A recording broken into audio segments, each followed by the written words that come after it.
मैंने जो बात 48% लोग कह रहे हैं हेमंत बिस्वा शर्मा ही सीएम बने। हेमंत बिस्वा शर्मा की लोकप्रियता पर एक बार फिर से इसके हिसाब से मुहर लग रही है। और जानते हैं 2% कह रहे हैं सर्बानंद सोनोवाल, हंग्रामा मोहिलारी को 1, गौरव गोगोई को 32, कांग्रेस का कोई कैंडिडेट 3, अखिल गोगोई 3, बदरुद्दीन अजमल 2, प्रमोद बोरो को 3 और अन्य को नहीं जानते कहने वाले 6%। तो 48% के साथ लगभग आधे का ये लोकप्रियता में अगर आप देखें तो हेमंत बिस्वा शर्मा के कामकाज, उनके तौर तरीके और जिस तरह से अगर चूंकि हम लोग तो गुवाहाटी और आसपास गए थे तो उन इलाकों में आप देखिए तो एक जो फैसले लेने की और जो डिसीजन लेकर काम कराने की, और ये उनका अच्छा डांस दिख रहा है शशि जी। ये जिस तरह से उन्होंने ह्यूमन कनेक्ट इस बार किया, जिस तरीके से पूरी तरीके से कम्युनल कैंपेन उन्होंने किया, जिस तरीके के विज्ञापन मीम निकाले, क्या वो देश के लिए ठीक बात है? क्या एक राज्य का मुख्यमंत्री इस तरीके से उसको खुली छूट मिल जाएगी कि हम एक कम्युनिटी विशेष को, एक धर्म विशेष के लोगों को लगातार टारगेट करेंगे? इमिग्रेंट्स को टारगेट कर रहे थे, क्या गलत है? टारगेट कर रहे थे इमिग्रेंट्स को टारगेट करने में बिल्कुल इमिग्रेंट्स को टारगेट देंगे। आप बहुत नासमझ अगर आप इस तरीके की बातें सीधे मुस्लिम कम्युनिटी को टारगेट कर रहे हैं, सीधे। प्लीज एक सेकंड, जरा आगे के नंबर्स देख लीजिएगा। देखिए ये कैसे पोलराइजेशन हो जाता है।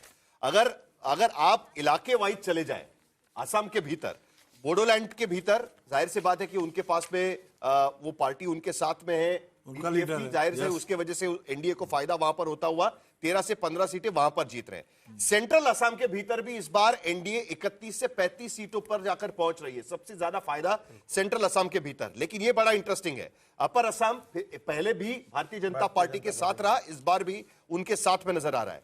जो भी कांग्रेस पार्टी का परफॉर्मेंस दिखाई दे रहा है वो लोअर असम के भीतर दिखाई दे रहा है। ये सबसे बड़ी बात है कि पोलराइजेशन साफ है। जहां पर मुस्लिम समुदाय का वोटिंग है वो कांग्रेस पार्टी, और बाकी वोटिंग उसी बिना पर जिसका जिक्र शायद आशुतोष कर रहे थे, क्या बीजेपी छीन रही है कांग्रेस पार्टी? केरल पुडुचेरी के भी नतीजे आ रहे हैं, जल्दी शशि। अब मैं इस बात को साफ करे दे रहा हूँ। कांग्रेस के लिए मुसलमान एक अलग तरह का डायलेमा बन गया है, वही उसकी ताकत है।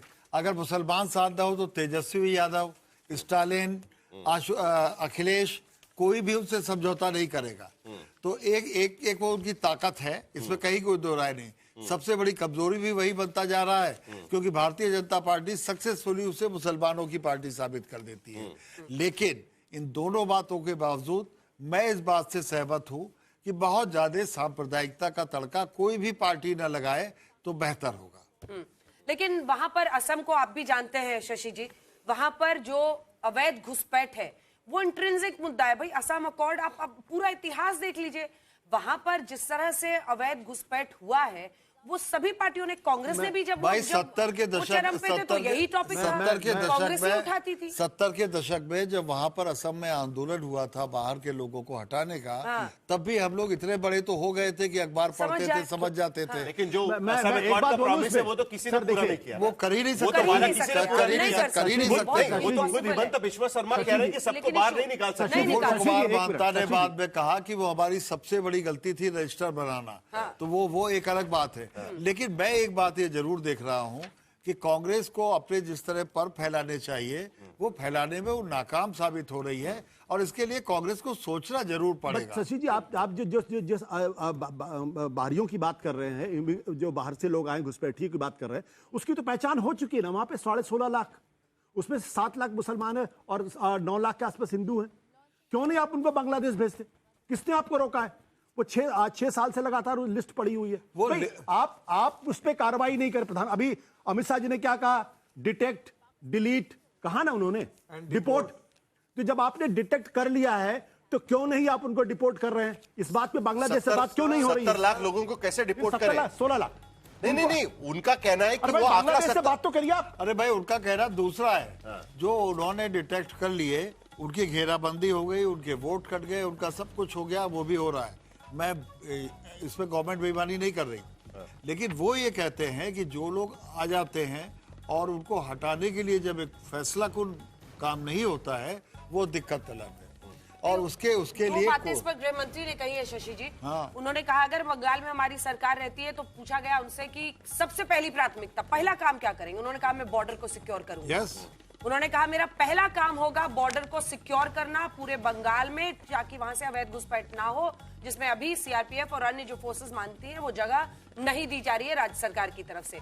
दूसरा, उन्होंने कहा कि जैसे हमारी सरकार बनेगी, और आज भी जो न्यू टाउन है कोलकाता में, जितने, इसीलिए मैं बार बार कहती हूँ ग्राउंड पर जाने पर बहुत पता चलता है, कई वहां पर बांग्लादेशी हैं जो वहां पर वो घोस्ट जैसी जगह बन गई हैं, कई बांग्लादेशी पहले से ही वहां से निकल गए हैं।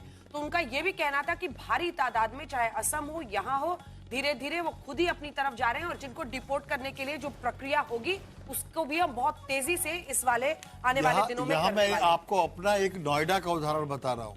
हमारे यहाँ एक महिला काम करने आई, हमने पूछा कहाँ की हो, उसने कटिहार के हैं। उसके पास कटिहार का वो आधार कार्ड और वोटर आईडी था। उसका नाम जो था वो अल्पसंख्यकों वाला नाम था।